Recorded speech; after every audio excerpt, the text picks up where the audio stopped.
Hello and welcome. आप सभी का एक बार फिर से कोर्ट से में स्वागत है। और आज हम एक नए मसले को लेकर आपके सामने हाजिर हैं।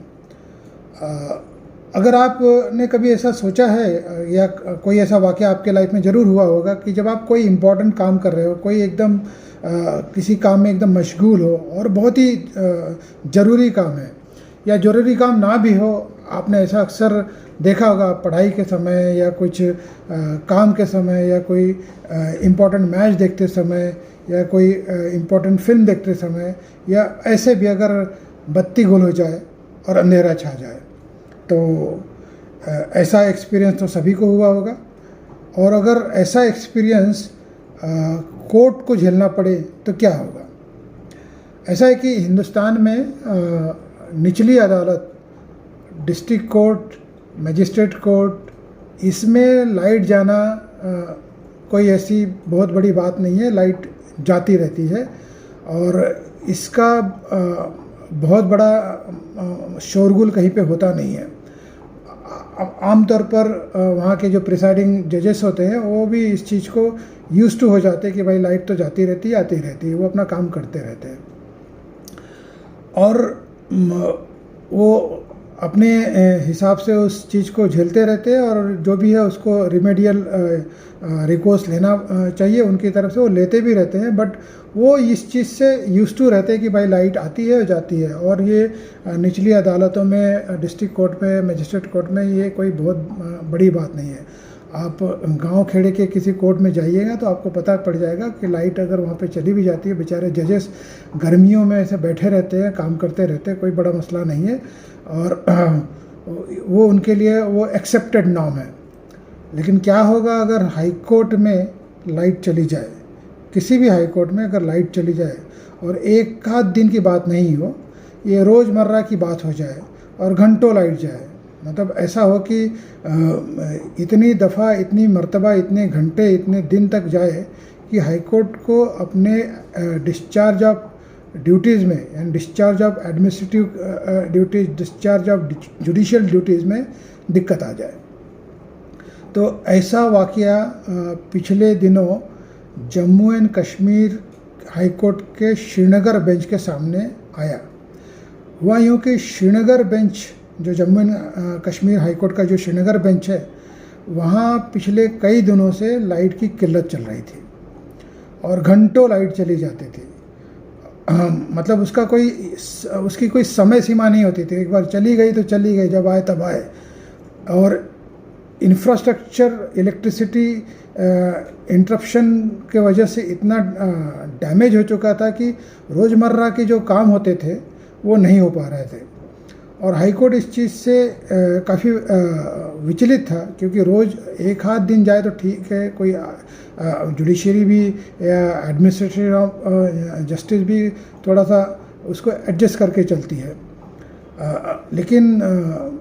यहाँ तो श्रीनगर बेंच में ये रोज़मर्रा की बात सी हो गई, एक आम बात सी हो गई। तो इस वजह से वहाँ के डिवीज़न बेंच को इस चीज़ का संज्ञान लेना पड़ा और चीफ सेक्रेटरी जो वहाँ के हैं यूनियन ऑफ इंडिया की तरफ से, उनको तलब किया गया। क्योंकि आर्टिकल 370 के जाने के बाद से जम्मू एंड कश्मीर तो यूनियन टेरिटरी बन गया है, तो इस लिहाज से चीफ सेक्रेटरी को तलब किया गया और उनको इनफैक्ट अपनी जो परेशानियां हैं लाइट के जाने की वजह से, बत्ती गुल होने की वजह से, क्योंकि बत्ती गुल का मतलब वो घंटों चली जाती, दिनों तक चली जाती थी। तो उससे ना तो इलेक्ट्रिसिटी ना होने की वजह से अंधेरा छा जाना, वहाँ के जो हीटर यूनिट्स है उनका बंद जाना, फ़ैन वगैरह का सब बंद पड़ जाना, कंप्यूटर्स वगैरह, हार्डवेयर इंस्ट्रूमेंट अपने आप बंद हो जाना। तो कोई काम नहीं होता था। मतलब कोई ऑर्डर शीट ना बन पाती तो अपलोड ना हो पाती, कोई जजमेंट अगर स्टेनोग्राफर को डिक्टेट किया वो टाइप ना कर पाए, उसको अपलोड ना कर पाए। मतलब जो रोज़मर्रा के जो एडमिनिस्ट्रेशन से जुड़ी हुई चीज़ें हैं, एक बार उस चीज़ में अगर रोज़मर्रा अगर अड़थड़ा अगर आ जाए, कोई उसमें इंटरप्शंस आ जाए, तो इन अ वे उस पूरे जुडिशियल ड्यूटी पे, डिस्चार्ज ऑफ जुडिशियल फंक्शन को अफेक्ट कर रहा था। तो इस वजह से डिवीज़न बेंच के जजों ने इसका संज्ञान लिया, चीफ सेक्रेटरी को तलब किया और उनसे कहा कि भाई एक काम करो, हाई कोर्ट के लिए एक डेडिकेटेड लाइन आप इंतज़ाम करो। और मसला 19 तारीख को उन्होंने बाकायदा ऑर्डर दे के इस चीज़ को चीफ सेक्रेटरी को तलब करते हुए अपनी परेशानियां बताते हुए ये बाकायदा डायरेक्शन दिया कि हाई कोर्ट के लिए एक सेपरेट डेडिकेटेड इलेक्ट्रिसिटी लाइन आप इंतज़ाम करवाओ। तो चीफ सेक्रेटरी को जब तलब किया, वो भी हाई कोर्ट के जजों ने, तो उस चीज़ को एकदम मैटर ऑफ अर्जेंसी लेते हुए उन्होंने उस चीज़ को संज्ञान लिया, मीटिंग बुलाई और फिर बाद में क्योंकि मैटर 19 तारीख को इस तरह का ऑर्डर दिया था तो मैटर तुरंत 2 दिन बाद वापस रखा था 21 तारीख को कि भाई चीफ सेक्रेटरी इसके ऊपर क्या संज्ञान ले रहे हैं, इसकी रिपोर्ट वो हमें आके बताए, यानी जजों को आके बताए। अब चीफ सेक्रेटरी को 2 दिन में जवाब देना था बेंच को, तो वो उन्होंने मीटिंग आनन फानन में बुलाई और फिर आके 21 तारीख को जज के सामने पेश होते हुए जो उन्होंने जो प्रॉब्लम्स थी कि भाई जो डेडिकेटेड इलेक्ट्रिसिटी का जो इंतज़ाम है डेडिकेटेड लाइन का, वो तो एक अलग बात है, उसके लिए वो जो भी अटेम्प्ट लेना पड़ेगा, जो भी रिक्वेस्ट लेना पड़ेगा वो करेंगे। लेकिन क्योंकि इलेक्ट्रिसिटी की इतनी डिस्टर्बेंस इसलिए हो गई थी कि जो एक वहाँ पे 2 यूनिट हुआ करते थे, तो एक यूनिट में कई दिनों से मेंटेनेंस का काम चल रहा था और वो मेंटेनेंस का काम जल्द में नहीं हो पाया था और इसके लिए पावर फेलियर हो गया था। जो दूसरी यूनिट थी वहाँ से पावर फेलियर हो रहा था, इस वजह से वो इलेक्ट्रिसिटी का बहुत ही बड़ा प्रॉब्लम वहाँ पे हो रहा था। इस वजह से इलेक्ट्रिसिटी बार बार डिस्कनेक्ट हो रही थी और इस चीज़ को सुधारते हुए वो उन्होंने एक अलग से कदम उठाते हुए एक अलग यूनिट बैठाने के लिए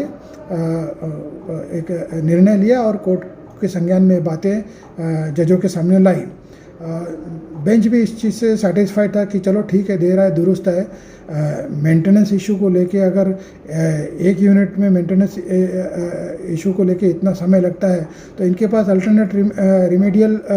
यूनिट तो होना चाहिए। बहरहाल वो नहीं था और वो एक ही यूनिट पे पूरा ओवरबर्डन हो रहा था। इसके लिए जो वहाँ पे इलेक्ट्रिसिटी फेलियर हो रहा था, उस चीज़ को अगर ये लोग रेमेडियल प्रोसेस के थ्रू अगर उसको रेक्टिफाई कर चुके हैं और एक इंतज़ाम इस तरह से कर चुके कि अब फ्यूचर में इस तरह का पावर फेलियर हाई कोर्ट के मसले में ना हो, तो उस चीज़ को कोर्टों ने पॉजिटिव वे में लेते हुए चीज़ को आगे और भी मसले को लेकिन नहीं जाना उचित समझा और इसी तरह से हाई कोर्ट में इलेक्ट्रिसिटी का मसला जो था उसका निवारण, उसकी पूर्ति होते हुए चीफ सेक्रेटरी को भी थोड़ी राहत मिली होगी और कोर्ट को भी राहत मिली होगी कि भाई अब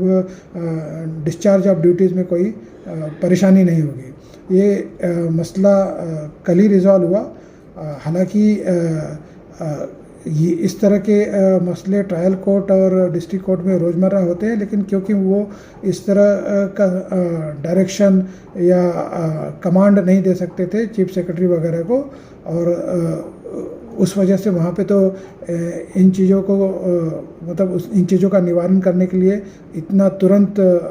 कोई फैसला नहीं हो पाता है। लेकिन क्योंकि ये मसला हाई कोर्ट का था और हाई कोर्ट के डिवीज़न बेंच ने बाकायदा इस चीज़ को संज्ञान लेते हुए जो परेशानियाँ थी वो चीफ सेक्रेटरी के नज़र में लाई और चीफ सेक्रेटरी को करता क्या ना, मतलब उनके पास तो कोई ऑप्शन ही नहीं था। अब क्योंकि हाई कोर्ट ने संज्ञान लिया तो उन्हें तो उनके ऑर्डर की पूर्ति तो करनी थी और इस लिहाज से इलेक्ट्रिसिटी का जो मसला था फ़िलहाल Jammu and Kashmir high court के श्रीनगर बेंच से टल चुका है। वहाँ पे अभी इलेक्ट्रिसिटी नॉर्मली रिस्टोर कर दी गई है और वो रोज़ाना अभी नॉर्मल फंक्शनिंग में है। तो ये मसला जब मेरी संज्ञान में आया तो मैंने सोचा आप लोगों से शेयर करना इसलिए उचित समझा क्योंकि हम पैनिक हो जाते हैं जब इलेक्ट्रिसिटी चली जाती है, लेकिन हम हेल्पलेस होते हैं। हम तो कॉमन मैन है, आम आदमी, वो आम आदमी पार्टी वाले नहीं, आम आदमी जो एक्चुअल आम आदमी है वो तो हम कोई कंप्लेंट करें,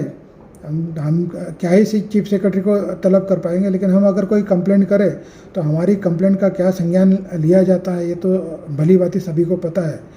लेकिन यहाँ पे क्योंकि एक हाई कोर्ट के जज का मसला था और हाई कोर्ट के जज ने बाकायदा ऑर्डर देते हुए चीफ सेक्रेटरी को तलब किया था, उस चीज़ पे संज्ञान लेने के लिए कहा था, इसका उचित निवारण करने के लिए कहा था, तो 2 दिन में ये मसला सुलझा लिया गया।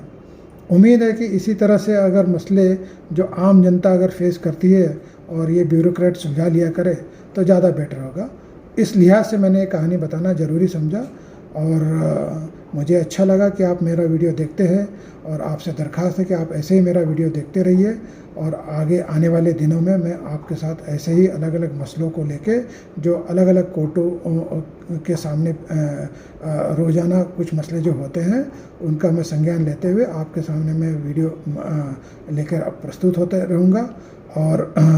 ऐसे ही आप मुझसे जुड़े रहिए। इस चीज़ के लिए मैं आपसे रिक्वेस्ट करूँगा, उम्मीद करूँगा और साथ ही धन्यवाद देना चाहता हूँ। इसी के साथ मैं ये वीडियो ख़त्म करना चाहता हूँ। धन्यवाद, thank you, have a nice day, thank you.